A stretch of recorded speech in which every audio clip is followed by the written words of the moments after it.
La criminalité, c'est un cycle. Et tu vois, le nouveau procès va se dérouler sans qu'aucun témoin ne se présente à la barre.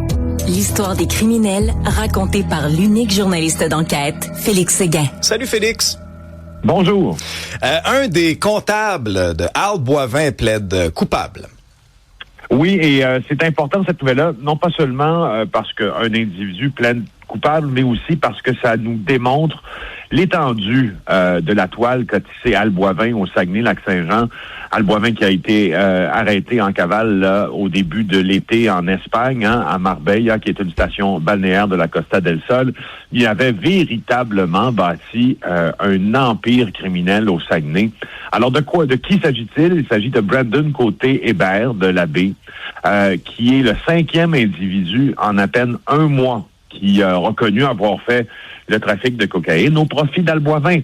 Alors, c'est assez intéressant le parcours de ce jeune homme parce que lors des surveillances policières, on a pu établir qu'il faisait quoi comme boulot? Il était agent de sécurité. Il n'y avait aucun antécédent judiciaire. Et là, on l'a aperçu sur les filatures parce qu'il récupérait des paquets dans des dépôts de cocaïne à environ 1 à 2 kilos lors des premiers mois de 2025. Juste pour vous dire, 1 à 2 kilos au Saguenay-Lac-Saint-Jean, c'est beaucoup, là. Surtout si cette opération-là se répète dans le temps, ça nous démontre un réseau, qui est bien établi, mais aussi qui un réseau qui possède les tentacules pour importer, distribuer, et les quantités sont importantes.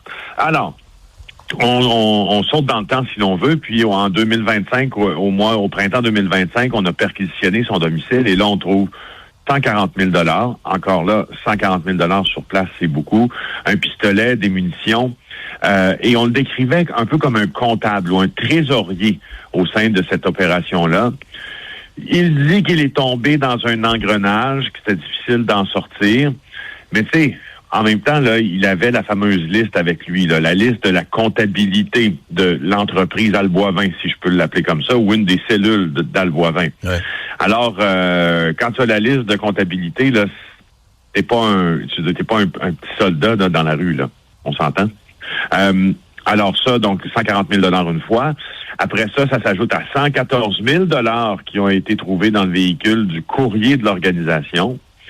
Alors moi, ce que je trouve particulier là-dedans, c'est que on dirait que avant de plaider coupable, là, l'accusé dans ça là, essaie d'éviter, mais à tout prix, de dire qu'il travaillait pour Al Boivin. Parce que son avocat dit la preuve, là, pour l'instant, là, il n'y a aucune admission qu'il travaillait pour Al Boivin. Mais la couronne entendait prouver qu'il travaillait pour Al Boivin. Qu'est-ce que ça nous dit, ça?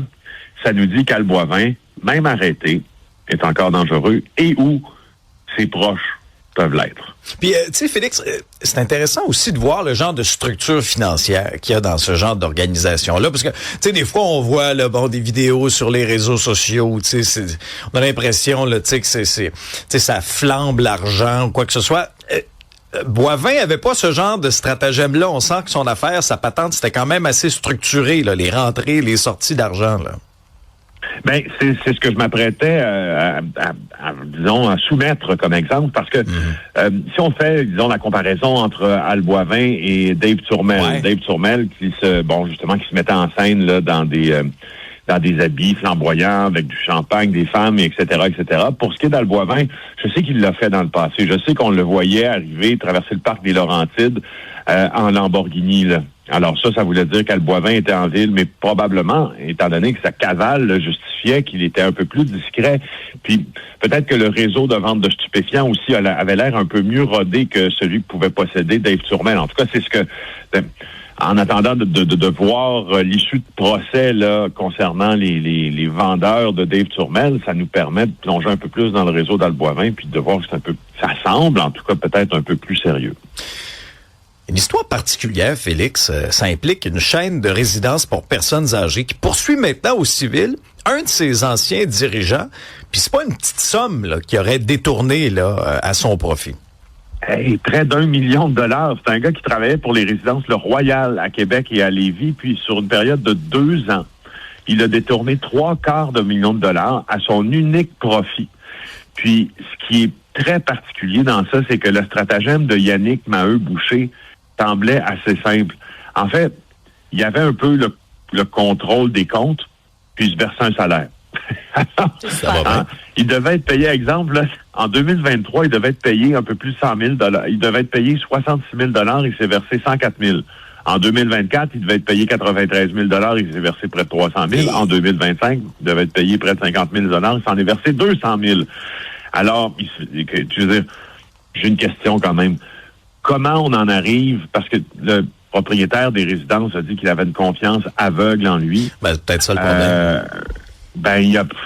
Il y a peut-être un problème là, parce que, puis en même temps, je veux dire, je veux pas lancer la pierre au propriétaire de cette résidence ça a presque mis en faillite l'entreprise. Puis là, on réclame de l'argent, on réclame les sommes détournées, plus 100 000 $ en dommages punitifs pour les pépins, les troubles, les ennuis que ça a suscité, tout ça. Mais puis on laisse croire qu'il aurait pu empocher encore plus d'argent. Tout ce que je voulais dire, c'est qu'au fond, ça a mis quasiment la résidence en faillite. Donc là, il semble que la situation financière se soit redressée. Mais enfin, dans les questions de fraude, puis dans les questions de vol comme ça, il faut toujours regarder aussi les systèmes qui sont en place. Manifestement, cette résidence-là, il n'y avait peut-être pas assez de surveillance pour justement mener un peu de supervision sur les employés. Puis sur ce gars-là aussi qui, ma foi, s'était acheté 2 décapotables, vivait la belle vie. Puis il l'a vécu manifestement au profit de ses patrons. C'est un douloureux rappel, et un coûteux rappel de l'importance d'avoir des structures qui évitent effectivement qu'il y a des gens qui pigent les 2 mains dans le plat de bonbons. Merci Félix.